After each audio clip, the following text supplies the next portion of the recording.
April 27th. A day like any other until it wasn't, from tornadoes that tore towns apart to tragedies that left deep scars in history. This date holds stories of loss, survival, and resilience. Today, we uncover the disasters you may have never heard about, but will never forget once you do. If you're drawn to history's darkest days and the untold stories they left behind, hit that like button and subscribe for more haunting chapters from the past delivered exactly on the day they happened. April 27th, 2011, a warm spring day in the southeastern United States, but deep in the sky, chaos was brewing.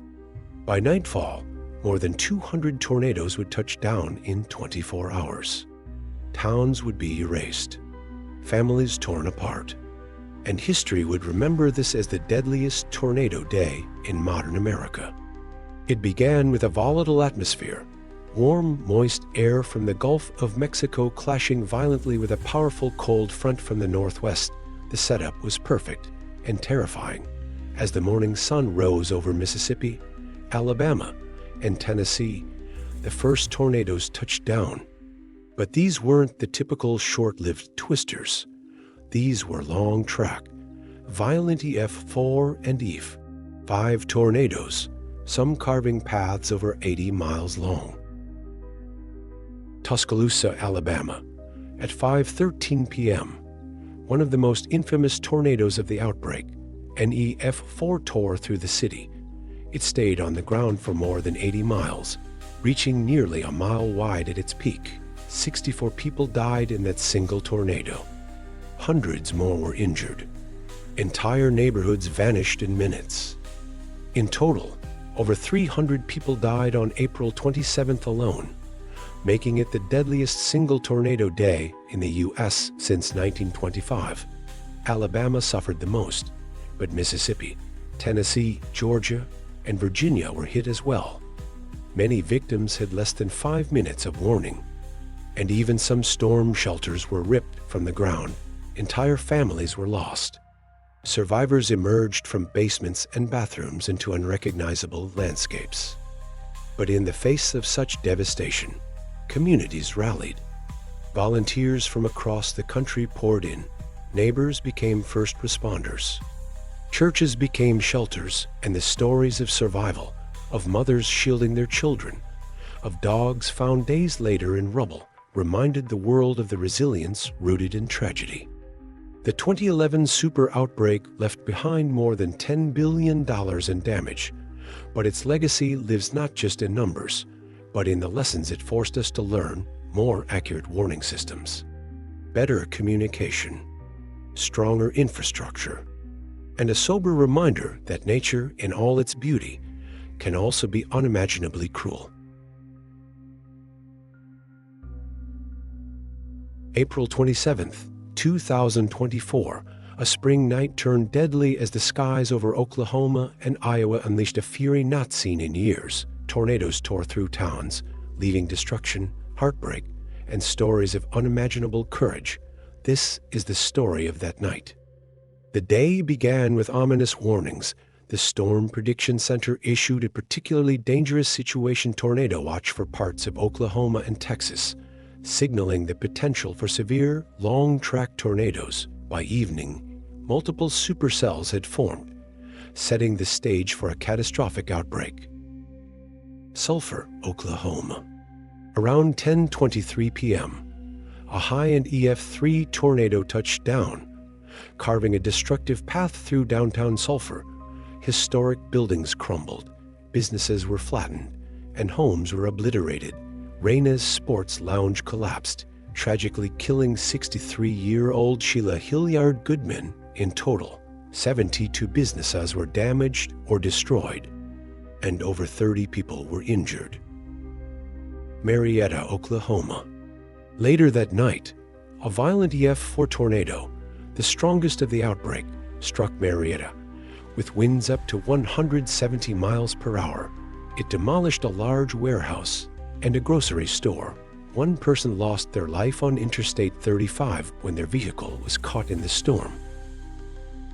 Holdenville, Oklahoma. An EF3 tornado tore through the town, destroying multiple homes. Tragically, a 4-month-old baby was among the 2 fatalities reported here. Minden, Iowa. In Iowa, a long-track EF3 tornado devastated the town of Minden. 1 person died from injuries sustained during the storm, and several others were injured. In the aftermath, communities rallied together.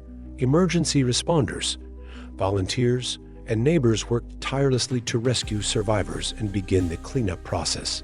Governor Kevin Stitt declared a state of emergency in 12 Oklahoma counties, and aid organizations mobilized to provide support. A story of heroism. Amid the devastation, stories of bravery emerged. In Marietta, 9-year-old Branson Baker saved his parents' lives after their car was struck by debris from the EF4 tornado. With both parents injured, Branson ran nearly a mile to get help. A heroic act that brought rescuers to the scene in time.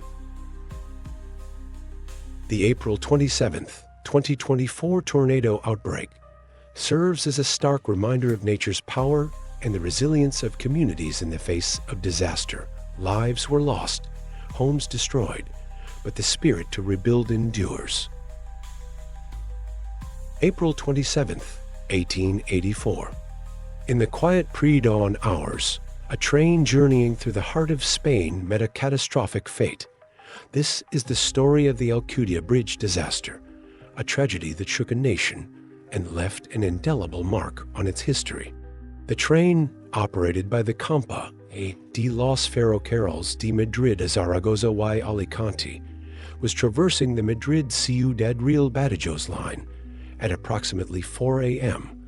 As it approached the Alcudia River Bridge near Alamillo in Ciudad Real province, disaster struck. The bridge, inaugurated in 1864, spanned a river swollen by recent heavy rains. As the locomotive and several carriages crossed, the structure gave way. The train plunged into the turbulent waters below, leading to a scene of chaos and devastation. Among the 59 fatalities were 54 soldiers from the Castilla Infantry Regiment and 3 from the Granada Infantry Regiment, along with 2 civilians. An additional 56 individuals sustained injuries, many of whom were transported to hospitals in Almadén and Almadenillos. Investigations revealed that one of the bridge's 3 pillars had been deliberately damaged, leading to widespread speculation of sabotage. The train's crew faced charges of homicide and injury, but were ultimately acquitted, as was the MZA company. The Alcudia Bridge disaster remains one of Spain's most tragic railway accidents, serving as a somber reminder of the importance of infrastructure integrity and the lives affected by such calamities. April 27, 1912. Just 2 weeks after the world was shaken by the sinking of the RMS Titanic, another disaster was unfolding, this time in the heartland of America. Oklahoma, still in its infancy as a state, was about to face one of the most devastating tornado outbreaks in its history. The day began like any other spring day, but as the morning progressed, the skies darkened ominously. Without the modern tools of meteorology, no radars, satellites, or even widespread telephone lines, residents had little to no warning of the impending doom. By late morning, the first tornadoes touched down in southwestern Oklahoma. Towns like Martha, Blair, and Warren were among the first to be hit. As the day progressed, the storm system moved northeast, unleashing its fury on towns including Luggert, Rocky, Sentinel, Foss, Butler, Elk City, Cordell, Corn, Colony, Hinton, Calumet, and Salisaw. In total, approximately 40 people lost their lives, and around 120 were injured. The destruction was widespread, with homes flattened, businesses destroyed, and entire communities left in ruins. The lack of warning systems meant that many were caught entirely off guard, with little time to seek shelter. In the aftermath, communities came together to rebuild, neighbors helped neighbors, and stories of heroism and resilience emerged from the rubble. The disaster highlighted the need for better weather forecasting and communication systems, a lesson that would slowly be heeded in the decades to come. April 27, 2014, a day that began with calm skies would soon descend into chaos as a massive storm system unleashed a series of deadly tornadoes across the central and southern United States. Over the next 4 days, 82 tornadoes would touch down, leaving a trail of destruction from the Midwest to the Southeast. This is the story of the 2014 tornado outbreak. Meteorologists had been monitoring the conditions for days. The Storm Prediction Center issued a high-risk warning, anticipating severe weather across multiple states. By the evening of April 27th, their worst fears were realized. In Arkansas, a powerful EF4 tornado tore through the towns of Mayflower and Vilonia. With winds reaching up to 190 miles per hour, the tornado flattened homes, businesses, and schools. 16 people lost their lives, and nearly 200 were injured. The devastation was so severe that President Barack Obama declared Faulkner County a federal disaster area. The next day, April 28th, the outbreak continued. In Louisville, Mississippi, another tornado struck, killing 10 people and injuring over 80. Homes were leveled, and a daycare center was destroyed, claiming the life of a teacher who shielded a child from the storm. In Quapaw, Oklahoma, and Baxter Springs, Kansas, tornado caused widespread damage, resulting in 1 fatality and dozens of injuries. The tornado developed rapidly, leaving little time for warnings. As the storm system moved east, it brought heavy rains to the Florida Panhandle. Pensacola experienced record-breaking rainfall, leading to severe flooding and infrastructure damage. In the aftermath, communities came together to rebuild.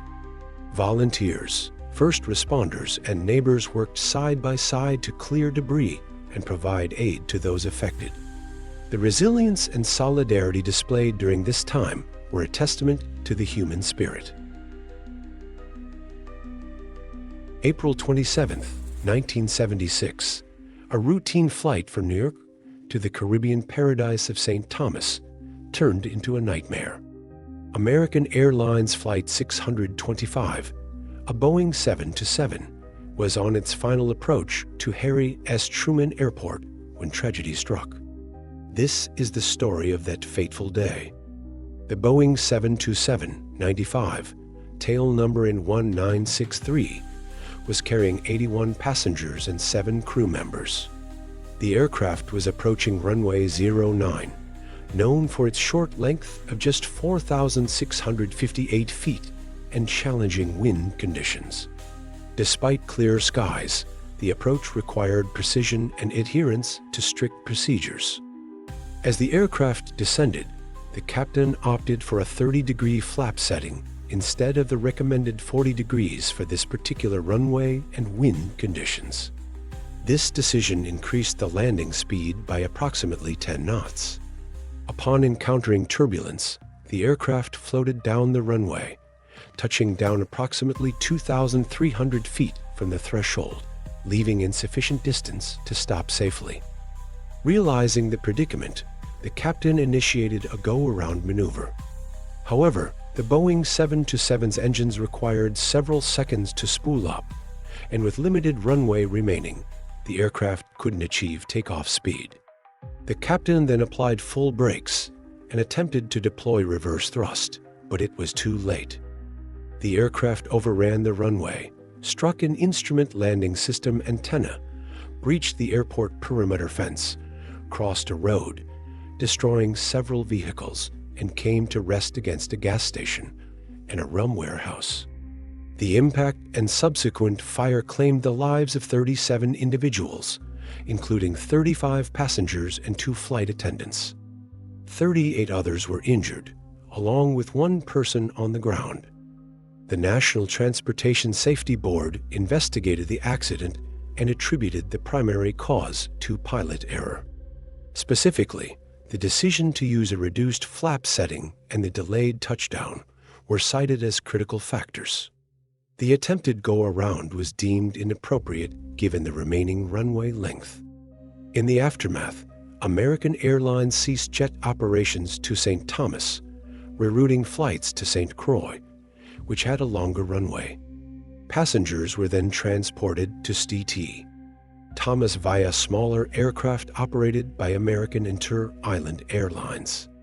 Jet service to St. Thomas resumed only after the runway was extended to accommodate larger aircraft safely.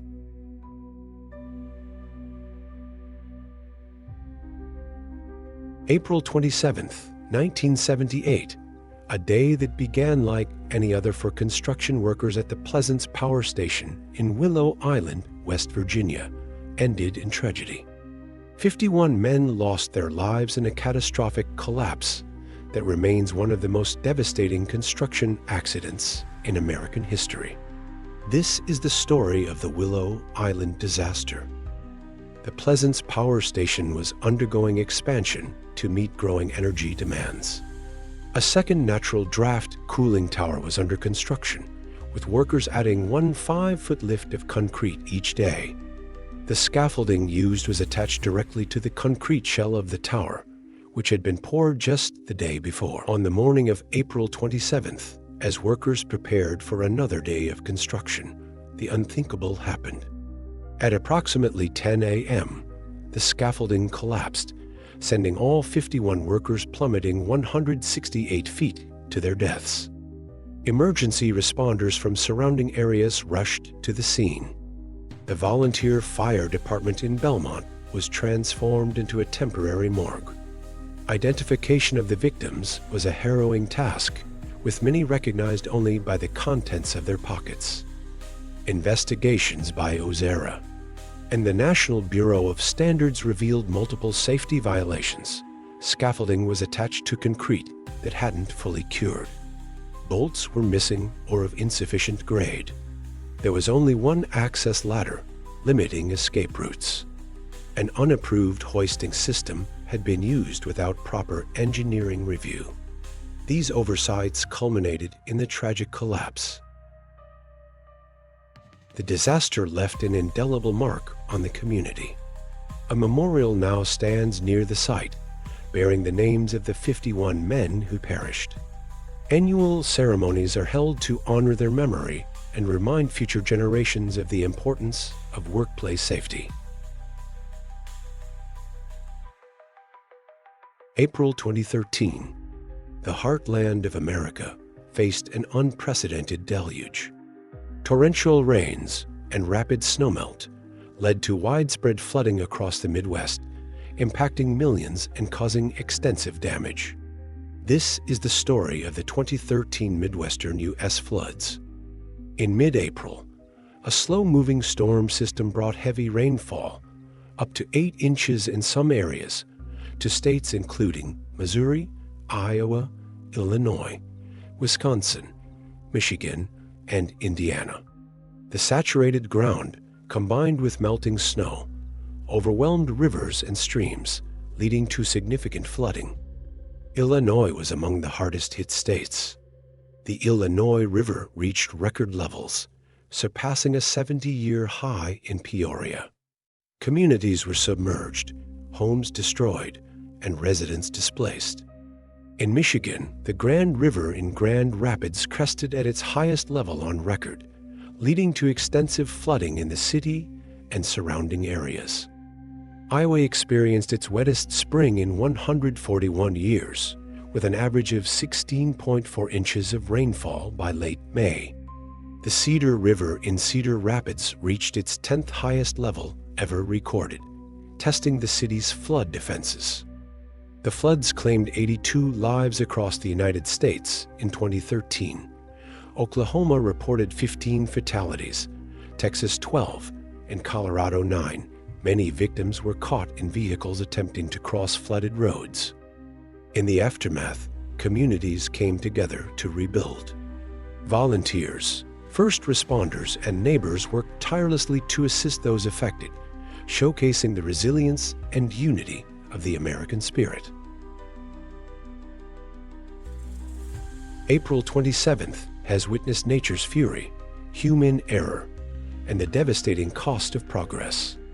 And yet, through every tragedy, there's a lesson, a memory, a reminder of how fragile life can be. Thank you for watching. If this story moved you, leave a comment below. And if you want more like this, don't forget to like, subscribe, and ring the bell so you never miss the stories history tried to bury.